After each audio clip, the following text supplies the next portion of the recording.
One thing I don't do anymore now that I'm only eating beef and butter, and by the way, I'm not even going to apologize for the mess. We had a birthday. We're organizing outdoor stuff. We're trying to capture mice. We have a mice problem right now. It's just a lot going on. One thing I don't do anymore is eat for the sole purpose of pleasure. Is eating pleasurable? Oh, yeah, it is. It's arguably one of my favorite things to do. But I don't eat just for the pleasure of it. It is very pleasurable to eat when I'm hungry, and I'm hungry now, and I'm looking at this beef and this butter that I'm about to eat, and I'm going to eat it sitting in a recliner watching alone. I'm hooked. I highly recommend it. It's a new series. Wow. Anyways, eating is and will be pleasurable, especially when I'm hungry, but that's not the primary reason I do it. Just like driving that brand new vehicle that the Lord has blessed me with is very, very enjoyable. But at this point in my life, I don't take fun little Sunday drives for the pleasure of driving. I very much enjoy driving it, but I'm driving it with a purpose to get me somewhere, which is exactly why I'm about to eat this beef, to get me somewhere, to give me energy, to squash my hunger, to give me all the vitamins and minerals that I desperately need. If I were to start eating for pleasure, that is when I would ignite that part of my brain that is the reward center, that is the dopamine releasing center, that is the addiction center. If I were to just eat for the sole purpose of pleasure, to get that dopamine to release, to enjoy eating, then it would not be a slippery slope. It would be a cliff that I would fall off of. Because if I'm going to eat for pleasure, it's not going to be chicken wings or cheese or sour cream or fish or any other carnivore product. It is going to be a Dairy Queen cake. It used to be a Blizzard and then a dipped cone and then for years, a peanut butter parfait. I'll just take the whole cake at this point. So it's not a slippery slope.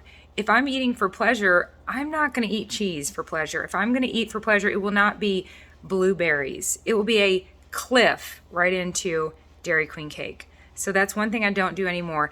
That ignites one of my 3 addictions, which is binge eating, which the binge eating is just a result of the sugar addiction. If I'm addicted to sugar, then I'm going to binge on it, just like you wouldn't call an alcoholic it's not necessary. It's redundant. We all know alcoholics are binge drinkers. That's the nature of that beast. So let's just say someone was trying to get off alcohol, but they thought, all right, rather than drink a 6, 12, 18 pack of beer, I'll drink a 6, 12, 18 pack of Dr. Pepper. And they tried to engage in the behavior without the substance. Well, they're too intertwined. So if they're going to sit there and chug Dr. Peppers, they're going to say, forget this. If I'm going to chug anything, it's going to be a beer. If I'm going to binge on anything, it is not going to be these healthy foods. If my brain is lit and in binge mode, it's going to be on a Dairy Queen cake. So anyways, I am staying the course by the grace of God, feeling amazing, getting more done than I think I've ever gotten done in my life. I do need a nap today. I need some rest because I ran yesterday. I've even started incorporating exercise. But as much as I want to continue the streak, there are times where I want sugar. Like last night when I sat here and just watched Daniel, one of my kids, this is backwards. Oh, this is almost impossible to get myself. My brain has no idea which way to make my finger go. There. That was like accidental. I have no idea. This is also backwards on my phone. Daniel ate a banana. And I watched him eat that banana and thought, I want a banana. No, I didn't. I wanted I wanted peanut butter covered in chocolate. But that banana would have been the step off the cliff. I would have stepped off the cliff with a banana in my hand and then tossed the banana and had a Dairy Queen cake eaten before I hit the ground. Anyways, I do want sugar at times. But am I willing to throw away 110 days of progress, working on my insulin resistance, healing my body for a fleeting momentary just moment of exhaustion? All I was tired. I drank electrolytes and put myself to bed, and I laid there and tried to watch that debate. But I tell you what, if that wasn't a bunch of teenagers bickering and trying to one-up each other and try to who had the best zinger, I turned that thing off because I thought this is not productive.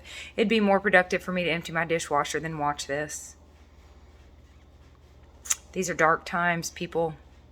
Let's continue taking excellent care of ourselves so that we can, like my friend Jill said this morning, get back to some basics, like spreading the gospel and starting from right here, our own 2 feet, doing whatever the good Lord tells us to do. And he's telling me to stay sober, stay the course, eat the beef, eat the butter, and stay the heck away from sugar.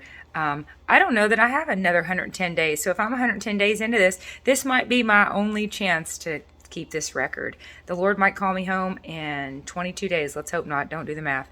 But my point is, if I keep stopping and starting over, I may never have this opportunity to get this far on this journey again. So that's it. I no longer eat for pleasure. If I'm eating, it's because I'm hungry. And that is what beef does for me. I have no interest in beef unless I'm hungry. And then when I am hungry, I really want it. When I am in all the other foods, the chicken, the cheese, the whole deal, if that works for you, awesome, do it. I've got bags of pork rinds up there right now. There are all sorts of ways to avoid carbohydrates. Excellent. If you're only addicted to carbohydrates but not necessarily binge eating, I mean, really and truly do whatever works for you. But I find that when I'm in all the other food, and food is still, even if it's not carbohydrates, just chewing and swallowing, just eating, just getting to sit there and zone out and numb my life away. When I'm in all the other foods, I lose my appetite for beef. This is what I've said many times before. If your addiction is lighting your brain up, it's about the only thing lighting your brain up. And I have so many things lighting my brain up, including processing through years of paperwork. I called Greg today and said, isn't this amazing? Now that we don't have a baby in our arms, now that I'm not holding or feeding a baby, I can actually go through some of the stuff that's been piling up. So that's all lighting my brain up, getting organized, managing what the Lord has given us, strengthening this body, mind, spirit, soul that I'm all right here tied up in, and preparing for a very bright future. And Jill, I agree, wild ride. Let's all just buckle up because according to the good book, according to the Bible, things get a whole lot worse before they get better. So, let's stay focused on what we need to focus on, which is Jesus Christ himself.